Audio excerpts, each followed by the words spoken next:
Pernah kebayang nggak gimana rasanya kalau hobi yang biasanya cuma buat seneng-seneng, ternyata malah bisa jadi sumber penghasilan? Hari ini kita bakal bedah tuntas gimana caranya mengubah passion kamu itu jadi ladang cuan.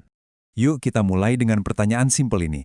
Coba pikirin deh, aktivitas yang kamu suka lakuin buat ngisi waktu luang, mungkin ngegame, masak-masak, atau corat-corat, itu sebenarnya punya potensi loh buat diubah jadi duit beneran. Penasaran kan gimana caranya? Oke, kita masuk ke bagian pertama. Gimana sih ceritanya sesuatu yang tadinya kita lakuin cuma buat have fun, buat kesenangan pribadi, tiba-tiba jadi punya nilai komersial? Nah, ini dia nih, pergeseran mindset yang paling penting.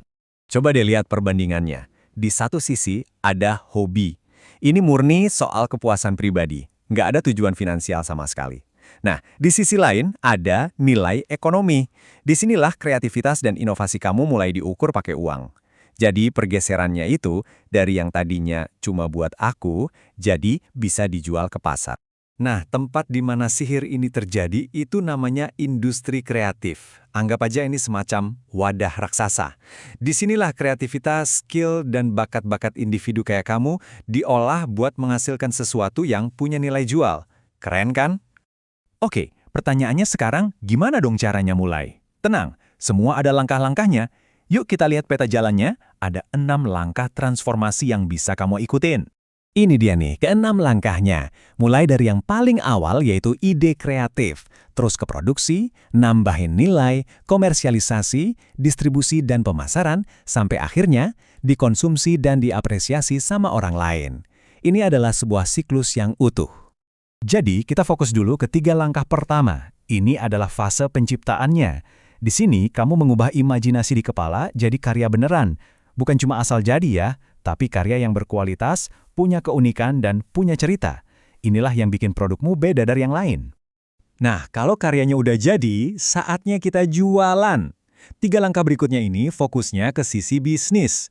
Gimana cara ngenalin karyamu ke pasar, gimana cara menjangkau konsumen yang tepat, dan yang paling penting, gimana cara bikin usahamu ini jalan terus, alias berkelanjutan.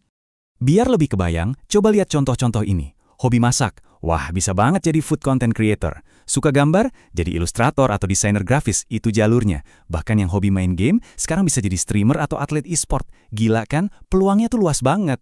Tapi ya, jujur aja, perjalanannya nggak selalu mulus kayak jalan tol. Pasti ada tantangannya. Tapi kabar baiknya di zaman sekarang, kita punya senjata super ampuh, strategi digital.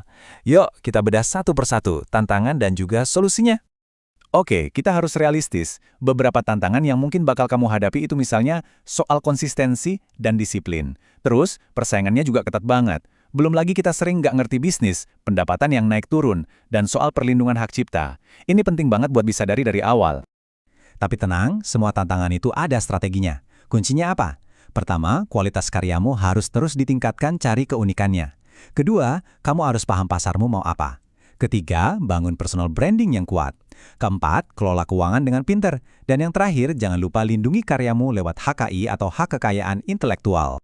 Nah, disinilah peran teknologi digital jadi game changer-nya. Coba bayangin, kamu bisa promosi lewat media sosial, jualan di e-commerce, nerima duit lewat pembayaran digital, bahkan riset pasar pakai data analitik. Semuanya jadi lebih gampang dan lebih cepat. Sekarang kita ngomongin soal dampaknya, dan ini bagian yang paling keren menurut saya. Karena mengubah hobi jadi rupiah itu ternyata bukan cuma soal duit buat diri sendiri. Efeknya bisa jauh lebih luas dari itu. Kutipan ini ngejelasin semuanya kan. Industri kreatif itu benar-benar ngebuka pintu peluang yang lebar banget buat siapa aja.